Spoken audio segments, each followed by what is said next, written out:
What if improved communication in your hiring process could add hours to your leadership team's calendars and dollars to your organization's bottom line? Here's the thing, every time we get distracted, it takes our brain anywhere from 8 to 25 minutes to fully refocus and regain the momentum to where we were, according to the complexity of the task. This research is from UC Berkeley and lots of other sources. But now, in reference to the hiring process, think about when that distraction is not just a text or an email, but maybe it's an entire hiring process that isn't quite buttoned up.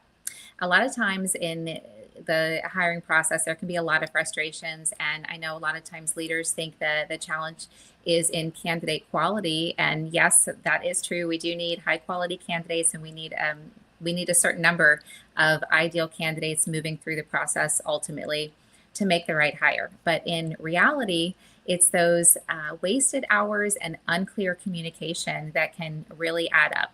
So today I want to talk about and look at some examples of where I tend to see ineffective communication showing up in the hiring process and how that manifests into wasted interviews on the hiring manager's calendar. And then we're going to look at what that means and exactly how much or roughly how much time can potentially be wasted in an inefficient, ineffective process, and then how that time lost from the hiring manager being pulled away from their leadership duties can actually translate into dollars for the organization. And then we will talk about some solutions. So there's three main areas when I say communication in the hiring process. A lot of times the first question is, well, communication with whom? What does that mean? And so we'll talk about that now. So the first area that I see challenges in often in the interview process is ineffective communication between the hiring manager and the recruiter. So sometimes there's not even direct communication at all, or sometimes it's rushed and just super quick. And it's so important that the recruiter, who, remember, as a leader, that's doing the hiring, your recruiter is your boots on the ground. They are hunting for what you are looking for, and we're much more likely to hit a very clear target than we can see. So if we have vague details, some of the details, the story is not fully clear, then as a recruiter, we're not as equipped to hit the ground running with a super targeted search. And then this can lead to getting the wrong candidates on your calendar, and then you're pulled away from your leadership duties, spending time interviewing the wrong candidates. And even when you are looking at a resume, opening an email, anything to do with the hiring process, this is a distraction. It's pulling you away from your leadership duties. And if you're opening resumes of candidates that are not a fit, this can be disappointing, it can be distracting, it can be frustrating. So all of these distractions in the interview process can add up, and you want to take that time on the front end with your recruiter to give them the full story of the role and the candidate profile,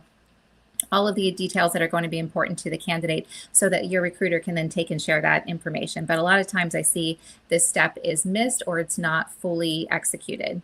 And then this can lead to time wasted. And then a second area that's really important to have strong communication in the interview process, hiring process, is between the hiring manager or the recruiter and the candidate. A lot of times I see this fall off where the candidate is not getting feedback. They're not feeling engaged in the process. They don't know, maybe there are delays in the process and they don't know what's going on, and they're not sure how strong of a candidate they potentially are.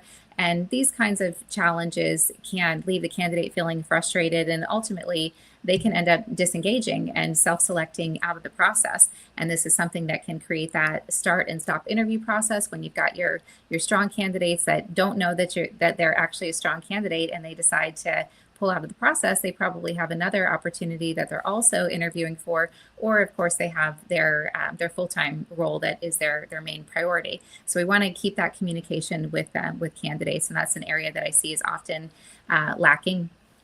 And then a third area that we want to improve communication with is, or challenge that I see rather, before we get to the solutions, is ineffective communication across the leadership team. And so what I mean by that is maybe the executive leadership team has a different idea, for example, of what the candidate profile is going to look like and why, than what the hiring manager is envisioning. And so this can create a muddied story, confusing story for the recruiter, for the candidate, or maybe you get your star candidate to the final interview with the executive leadership team, and we realized that we weren't buttoned up on the ideal profile, and the executive leadership team is thinking, no, this is not the right candidate. So these are, you can probably see when we're talking a little bit more specifics here on communication, how these areas can result in the wrong candidates getting all the way to the end of the interview process. In some cases the wrong hire, but at the very least, time taken away from your leadership duties. And so those are the main areas where I see communication being a challenge. And now I want to give just a couple of real quick examples to help paint a little bit of a clearer picture. And also quickly, my background is I have 10 years experience in recruiting, and that's across med device, diagnostics, biotech, pharma, and for startup, smaller organizations, mid-size, and large organizations. And I see these challenges and these examples across, and many, many more that I won't take your time going into today, but across all different types, sizes or types and sizes of organizations. And actually, I think before I talk about some examples, let's just real quickly talk about why this matters. Why do these points that I'm talking about matter? Just recapping here real quick. So an inefficient, ineffective communication or hiring process with ineffective communication, inefficient communication often leads to good candidates that are not a fit ending up on your calendar, time spent interviewing the wrong candidates, and then a distracted focus after. And this distracted focus, as we talked about, the research shows, can really add up, and it can lead to a ripple effect across your day. And not only for you as the leader, but also for your team, because they're needing you likely, as their leader. And when you're being pulled away in the hiring process, that takes away your time from leading. So let's look at, I want to share numbers so we know where I'm getting these numbers from a case study that I did to gain a better understanding of exactly how much time is being lost in an interview process from the hiring manager, how much time they're investing, and what that looks like and how that can translate into dollars. So I did a case study taking the average compensation, including the annual salary plus commission for frontline leadership, so regional director level, calculating base plus commission. And so generally this level of leadership in the organizations that I have worked with in medical manufacturing companies are making about $300,000 per year and working on average about 70 hours per week. And so then I broke down week by week to figure out the total number of hours and got an hourly calculation rate of about $82 per hour. Okay, now let's talk about the time investment from leaders in the interview process. And again, this information is from case studies interview processes that I have worked alongside supporting managers with. So I know about how much time they spent in investing in the interview process. And I think that it's also pretty likely that these numbers are pretty standard across the industry. So we talked about how I'm getting the hourly rate, and then let's talk about time invested in the interview process. So conservatively speaking, a very conservative interview process, interviewing 5 candidates for one hire,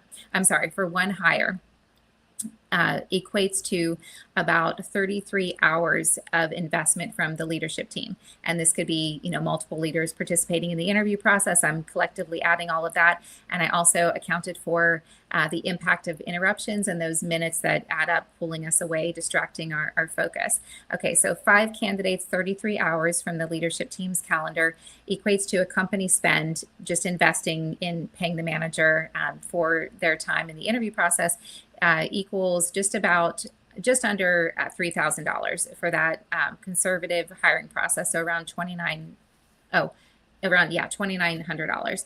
And then let's look at if you're interviewing 50 candidates, let's say you have multiple roles, and most companies have, or a lot of companies have, multiple divisions, they have multiple teams, they have multiple hires per year and or over the years. So we'll just take a couple different numbers here to paint a picture. So if we're interviewing a total of 50 candidates and for maybe multiple hiring initiatives, this equates to about 330 hours of time invested by the leadership team. And then what's the company spend for that? It's about just under $29,000.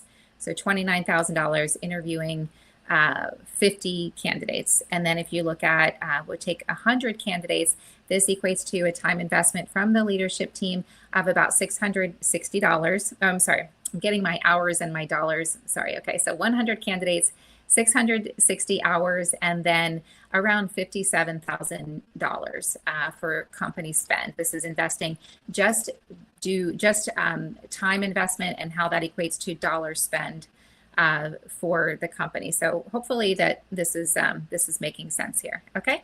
All right. So that's how I'm getting these numbers.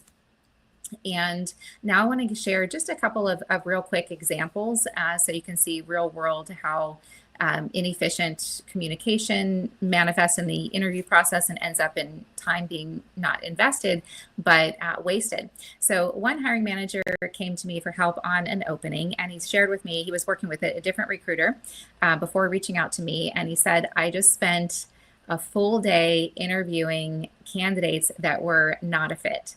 And so he didn't say that he was frustrated, but I know if I spent, and maybe if you spent a full day interviewing candidates that are not a fit, you don't feel like you invested your time well. And then you're probably distracted and frustrated and thinking about all of the areas that you could have better invested your time, like leading your team, connecting with those key accounts that need your help and need your time and attention. And I'm not sure, because I wasn't on that side of the communication, so I'm not sure where the communication breakdown was, whether or not the regional director connected with the recruiter and said, hey, these are specifics on what I'm looking for and why. So I'm not sure how this happened, but a full day interviewing candidates that are not a fit. And so this equated to about 9 hours of time invested from the leadership, from the hiring manager in that interview process, or that time alone right there, that day. And that equates to, and so that's resume review, it's scheduling the interview, and then it's the actual interviewing. And then it's the distraction on the front and back end in between interviews, pulling your focus away from your leadership duties. And then what is the dollar spent to the company? $775. Okay. And then another example, a regional director reached out to me for help with a sales support opening, and he was going to have his sales rep take the initiative on getting the interview process started, and then he was going to follow up with maybe the second interview. And this is pretty common, and it does make good sense to have the sales rep participate in the interview process because they're ultimately going to be working with their hire. But sometimes, and this was the case in this situation, reps or even new managers are not necessarily equipped with the tools that they need to conduct an effective, efficient interview. Sometimes they're not super clear on what they should be looking for and why.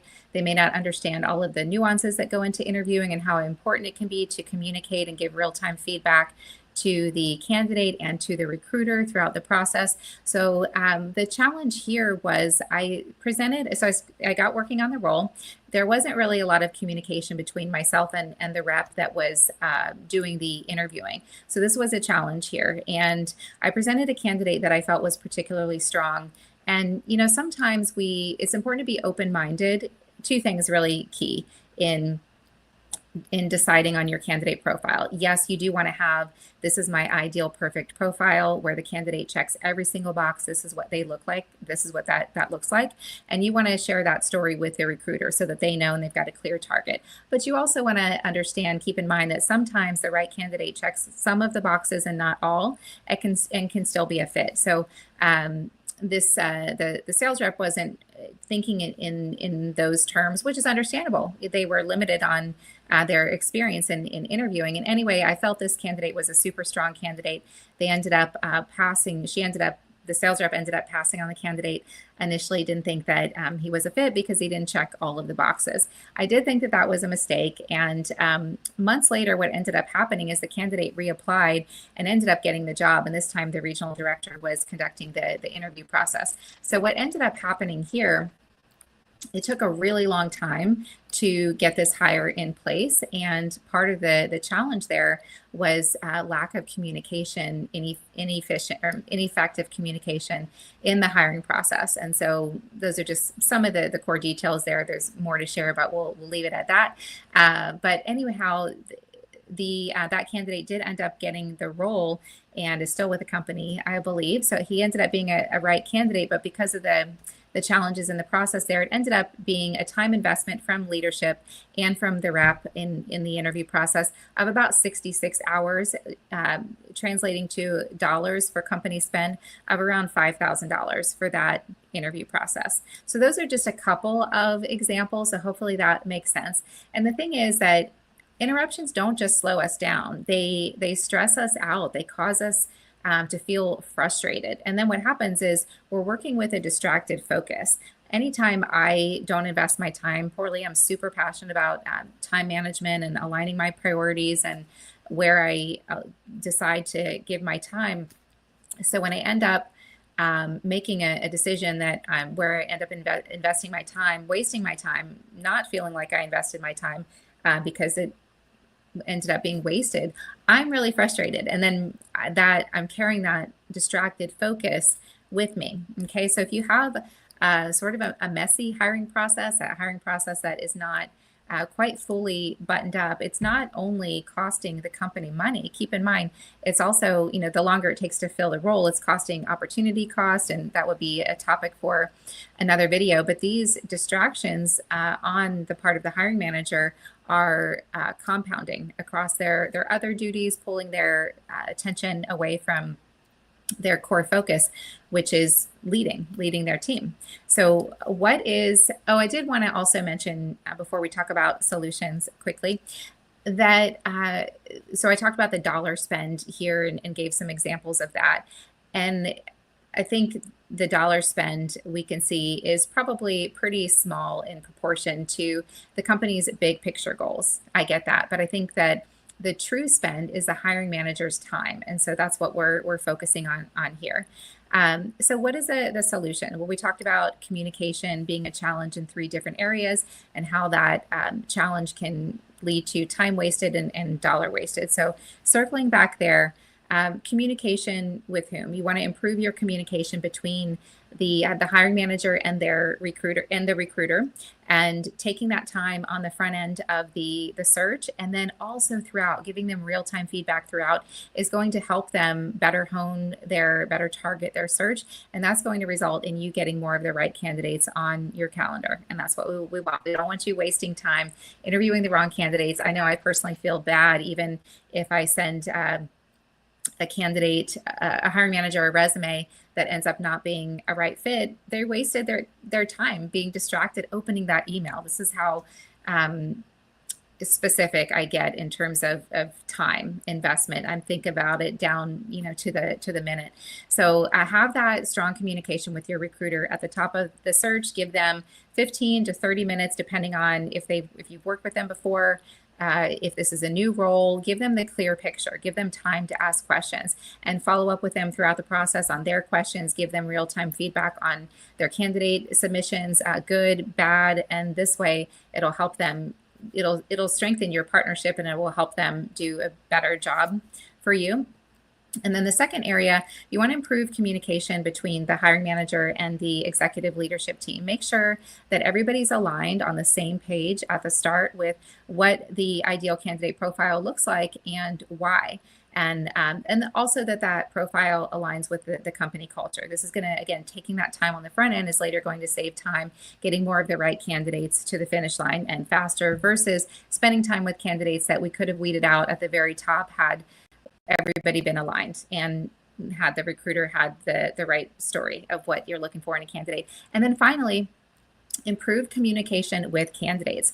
Remember that the candidate you want knows their value and they likely have another role that they're prioritizing. Maybe they weren't looking, but sometimes once we start interviewing, then that expands our curiosity and we want to just start looking and seeing what else is out there. So they could have other opportunities that they're interviewing with. And so you want to remember to always keep the candidate in mind when scheduling interviews, give them plenty of options, communicate ahead of time so they're not scrambling to rearrange their schedule last minute. Just as you want them to invest and prioritize your role, they also want to feel invested in and prioritized as well.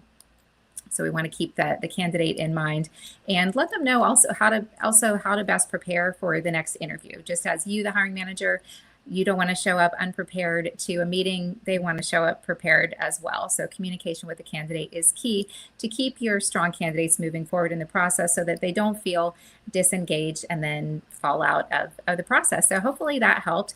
My name is Amy Miller, and if you're a leader, the takeaway here is that your hiring process isn't just about filling seats. It could be a time drain, or it could be a strategic advantage. And every hour wasted in distraction is an hour that you're spending away from leading your team. And I'm here to introduce myself and to bring some, shed some light on some of these areas that I think are not always at the forefront of our mind when we're thinking about the hiring process and where the challenges are. And I help leadership teams streamline their hiring process so that you can save hours, reduce stress, and hire better. And also that's going to in turn help organizations protect their bottom line.